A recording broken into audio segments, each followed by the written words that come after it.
اعوذ باللہ من الشیطان الرجیم بسم اللہ الرحمن الرحیم۔ السلام علیکم ورحمۃ اللہ وبرکاتہ۔ امید کرتا ہوں سب خیریت سے ہوں گے۔ آج کی اس ویڈیو میں ہم بات کریں گے صحیح بخاری کی احادیث نمبر 41 سے 45 تک۔ ان احادیث کے مفہوم میں آپ صلی اللہ علیہ وآلہ وسلم نے مسلمان کو نیکی اور برائی کا اجر و ثواب کے متعلق بیان فرمایا ہے۔ تو شروع کرتے ہیں، بسم اللہ الرحمن الرحیم۔ حدیث نمبر 41۔ انہوں نے رسول اللہ صلی اللہ علیہ وسلم کو یہ ارشاد فرماتے ہوئے سنا کہ جب ایک بندہ مسلمان ہو جائے اور اس کا اسلام عمدہ ہو، یقین و خلوص کے ساتھ ہو، تو اللہ اس کے گناہ کو جو اس نے اسلام لانے سے پہلے کیا معاف فرما دیتا ہے، اور اب اس کے بعد کے لیے بدلہ شروع ہو جاتا ہے، یعنی ایک نیکی کے عوض 10 گنا سے لے کر 700 گنا تک ثواب، اور ایک برائی کا اس برائی کے مطابق بدلہ دیا جاتا ہے، مگر یہ کہ اللہ تعالیٰ اس برائی سے بھی درگزر کرے اور اسے بھی معاف فرما دے، یہ بھی اس کے لیے آسان ہے۔ حدیث نمبر 42۔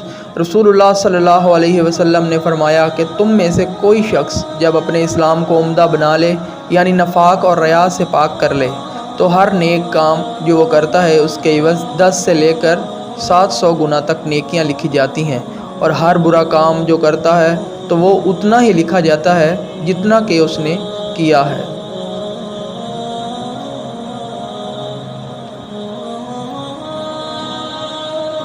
حدیث نمبر 43۔ رسول اللہ صلی اللہ علیہ وسلم ایک دن ان کے پاس آئے۔ اس وقت ایک عورت میرے پاس بیٹھی تھی۔ آپ نے دریافت کیا، یہ کون ہے؟ میں نے عرض کیا، فلاں عورت، اور اس کی نماز کے اشتیاق اور پابندی کا ذکر کیا۔ آپ صلی اللہ علیہ وسلم نے فرمایا، ٹھہر جاؤ، سن لو کہ تم پر اتنا ہی عمل واجب ہے جتنے عمل کی تمہارے اندر طاقت ہے۔ خدا کی قسم، ثواب دینے سے اللہ نہیں اکتاتا، مگر تم عمل کرتے کرتے اکتا جاؤ گے، اور اللہ کو دین کا وہی عمل زیادہ پسند ہے جس کی ہمیشہ پابندی کی جا سکے اور انسان بغیر اکتائے اسے انجام دے۔ حدیث نمبر 44۔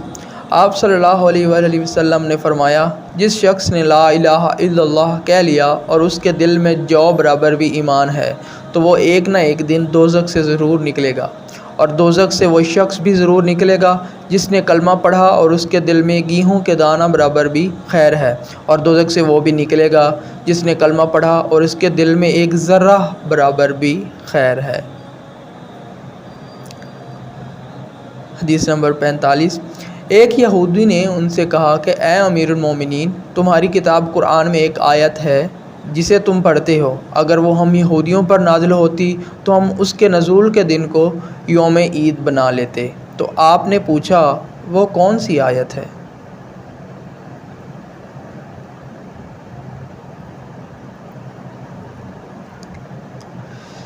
اس نے جواب دیا، سورہ مائدہ کی یہ آیت کہ آج میں نے تمہارے دین کو مکمل کر دیا اور اپنی نعمت تم پر تمام کر دی اور تمہارے لیے دین اسلام پسند کیا۔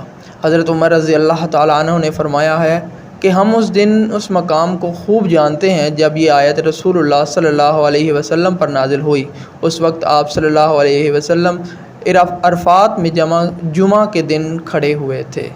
صدق اللہ العظیم۔ اگر ویڈیو اچھی لگی تو لائک اور سبسکرائب کر دیں۔ جزاک اللہ۔